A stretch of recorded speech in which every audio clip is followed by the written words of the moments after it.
if there's anything that I hate more than anything else, and something that truly pisses me off to the point that it's hard for me to calm down, it's disrespect. And disrespect can come in so many different forms. And I think that's what makes disrespect so dangerous. Growing up for me,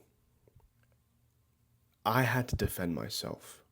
Usually, when you're a child and you're in situations where you are in a bit of a pickle, maybe you did something at school, maybe there's some kids at the playground, whatever that may be, usually your parents are the ones that come to you, that come for you, that will defend you and protect the honor and the dignity of their child. But for me growing up, if I ever got in any situation, it was to the point that my father would immediately point the finger at me as if I was a problem, irrespective of what the actual situation was. If I would go and say that I was getting picked on at school, or this teacher said something to me, or this kid said something to me, he'd say, they're probably right. You probably did do that. You probably did do this. You probably did do that. And immediately changed it to I'm always the problem. And he even told me at one point, I remember this very vividly actually. He told me at one point that why would I come out and defend you when that puts my head at risk? That's what he told me, my own father. So I understood very early on that if I were to get in any situation, I have to handle business myself. So as a kid, I was a very big troublemaker because I would have to handle my business.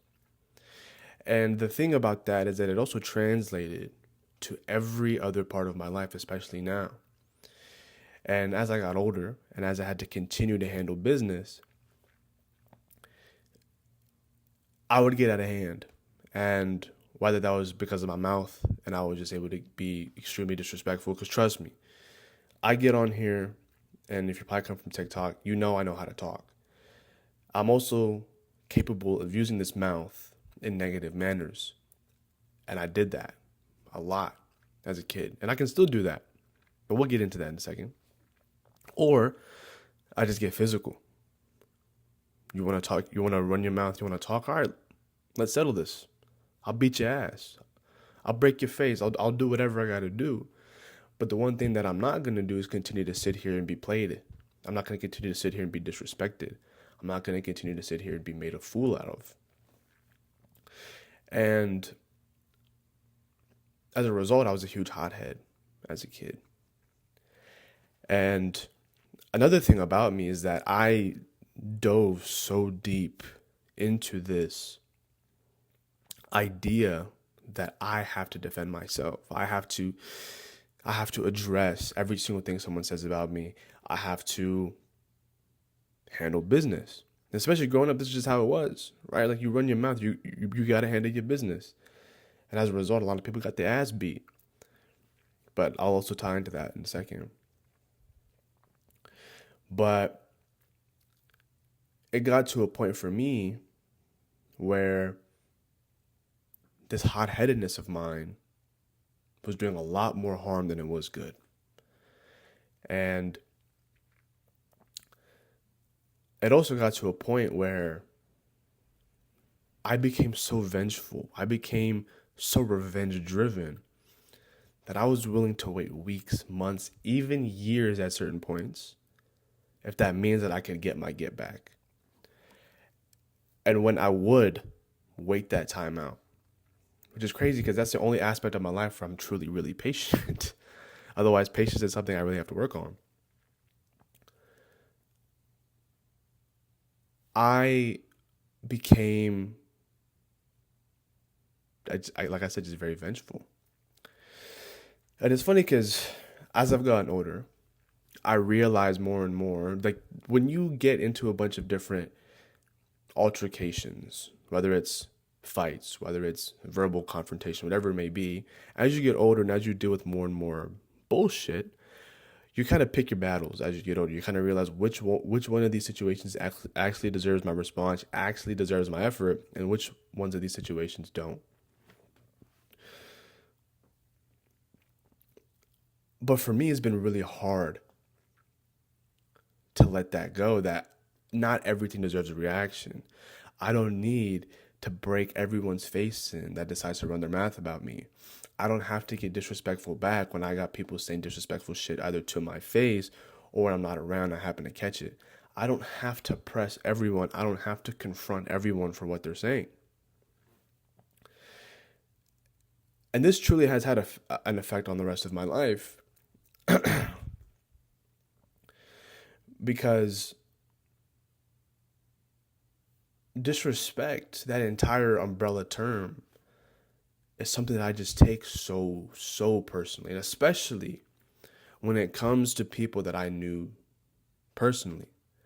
It takes a lot for me to really be open with someone, to confide to a certain degree, to go to you for advice, whatever that may be. The people that I consider good friends of mine are people that I can, at least in my eyes, say that I can be open with.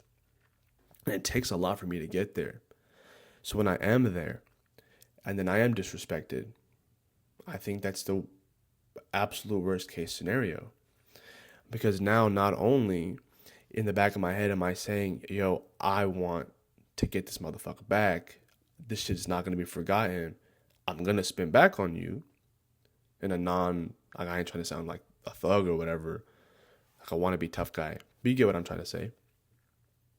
So not only am I thinking that, but I'm also hurt. I'm also hurt because now I just lost a friend. And I used to hold this opinion that everything can be fixed with conversation. All you have to do is just come to the table and really talk it out. But as I've gotten older, I realize not everything is worth having that conversation. That there are certain things that some people will do that is not worth confronting. It's not worth having that conversation. You just have to accept the fact that, yo, this person's a piece of shit, and you just got to move on. You just have to be the bigger person, as they say. But I've gone to a point where I'm sick and tired of being the bigger person. I really am. And it takes a lot for me to control my emotions now. It takes a lot for me to not tap into that old hothead of myself as a youngin' and now just walk away. And it's funny that even now, when I handle my business the way I do now, by just cutting contact, distancing myself, moving on, essentially that person becomes dead to me.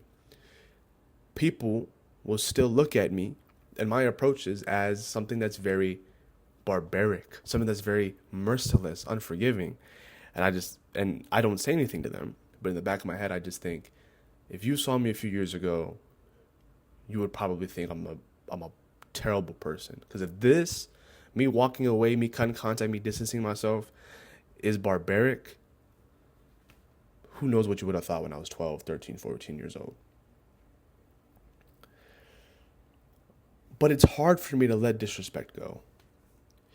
And it's taken a lot of growth. It's taken a lot of therapy sessions and a lot of self-reflecting to get to that point where I can walk away, where I can just distance myself, even though there's still that urge in me to just revert back to my old ways and just handle business. Because even sometimes I'll subconsciously think that, yo, if I just tap into that old side of me real quick, handle business, it's going to set a precedent that, yo, I'm not somebody you're trying to fuck with. But now the more healed version of me thinks, yo, why do we care about setting that precedent with people that aren't going to understand us anyways? And it's truly a huge thing that I constantly have to go back and forth with. And a lot of this also comes back to loyalty. And I cannot align myself with people that don't have the same sense of loyalty as me. And I've had a large range of conversations with people when it comes to their outlooks on friendships and relationships and anything like that, and what loyalty looks like for them. And a lot of people and their definitions of loyalty or respect, these topics, it's very naive. It's a very naive sunshine and rainbow kind of thinking. And the reason why these people think that way is because they haven't truly been hurt by people they care about. They haven't been hurt by people to the point that you genuinely have to say, yo, I cannot be friends with you anymore. I cannot be with you anymore. They've never had to experience that. So one thing I also used to struggle with a lot was, why does no one understand where I'm coming from? Why does it feel that every single time I go in specific social outings that I feel like an alien? Why is it so hard for me to find meaningful connection and meaningful friendships where I truly feel like I can be myself? Why is it so hard for me to find this? And it all comes back to, I just feel like I have experienced the ugliness of life a lot earlier than everyone else around me. And I refuse to be gaslit into thinking that my outlook on life is wrong. Because if you haven't experienced the things I've experienced, how can you possibly tell me I'm wrong? Because I've been where these people have been, where I'm naive, I'm oversharing, I trust everyone, I befriend everybody. And I've seen what that has done to me as a result. I have seen what people pleasing has done. And what this naive I just spoke Urdu. That naive outlook on life bit me in the ass. It didn't affect them, it affected me. Because I become that laughingstock, I become that joke, I become the one that was taken advantage of. I was the one that was disrespected. So when if people haven't experienced that level of pain from their relationships, they're not really in the position to comment on my outlook on relationships. Because what do you know? Are you going to be able to walk into a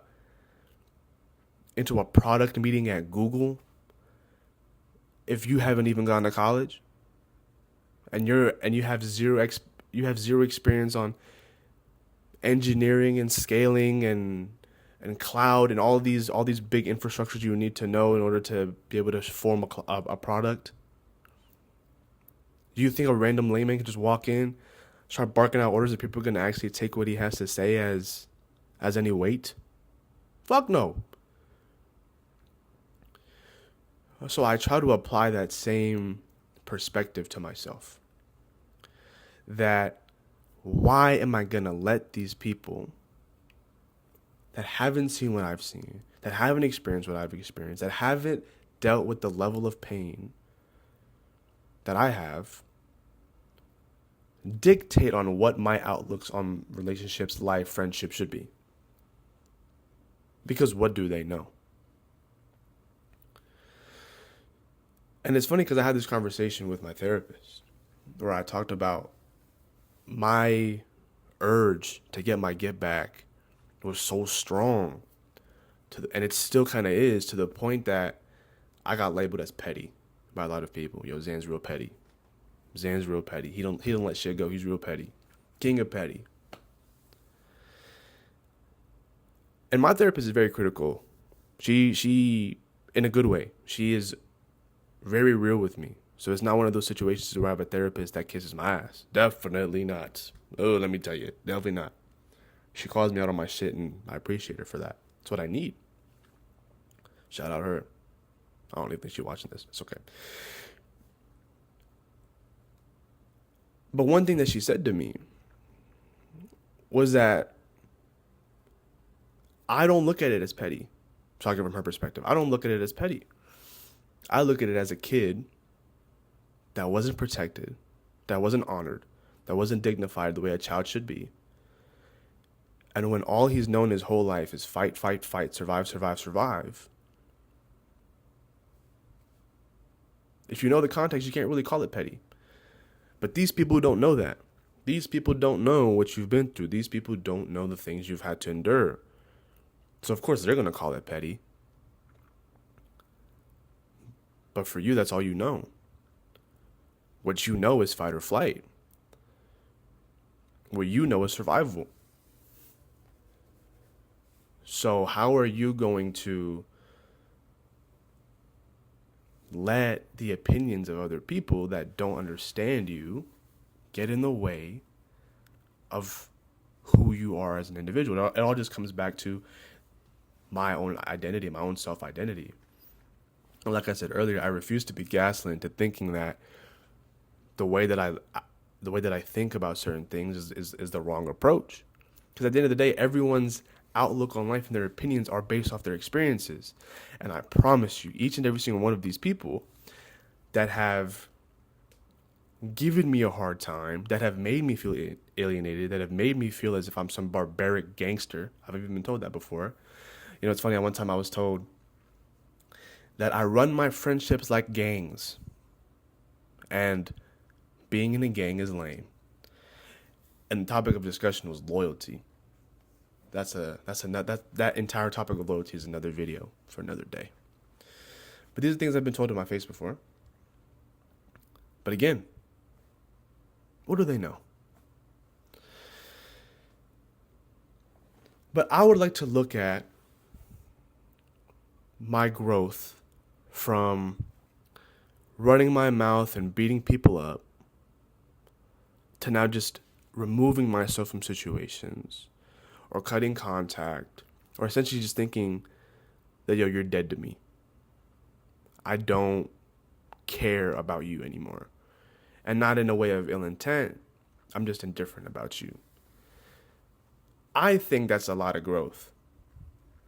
I think that's a lot healthier of a way to handle people that honestly should get their ass beat. I think a lot of this comes back to the fact that a lot of y'all didn't get your ass beat as a kid. You get in a couple fights, you're gonna straighten out. But a lot of these people probably didn't, right?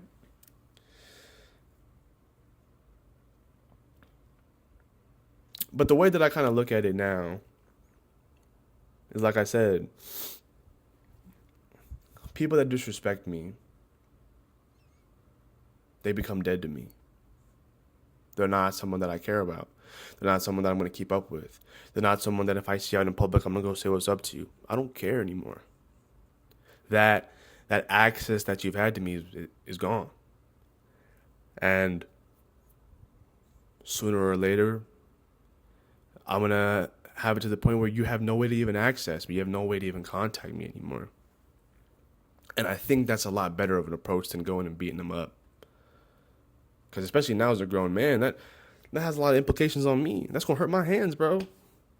I ain't got the money to go get a broken hand fixed. I can't go to jail. Who will get me out? I got school. I got to make these videos. If I'm in jail, who will make these videos? Come on, lock in. But I'm sure there's also people out there that also agree, or not agree, but also can resonate with what I'm saying. Because when you put yourself out there and you extend an olive branch to someone just for them to take that branch and break it over their leg or spit in your face, it's probably one of the worst feelings a human can possibly give you.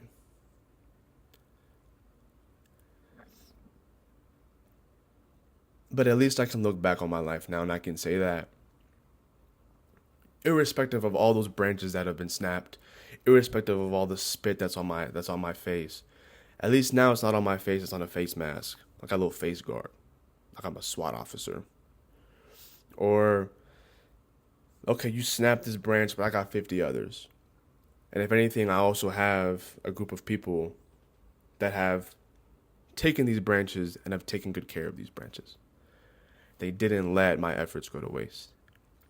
And I think that's the one thing that's also helped me keep myself grounded, is that irrespective of all the bullshit I've had to deal with people, I think I'm finally at a point now where I have a good group of people around me that know who I am, that know my intentions, that know who I that know that who damn they know what my character is like.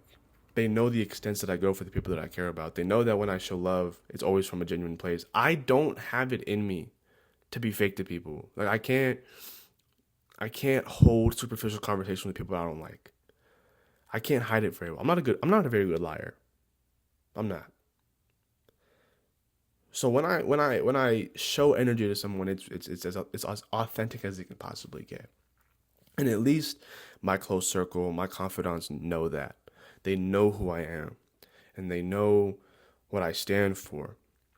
So, but these random Tom, Dick, and Harrys, got shit that they want to say, let them talk.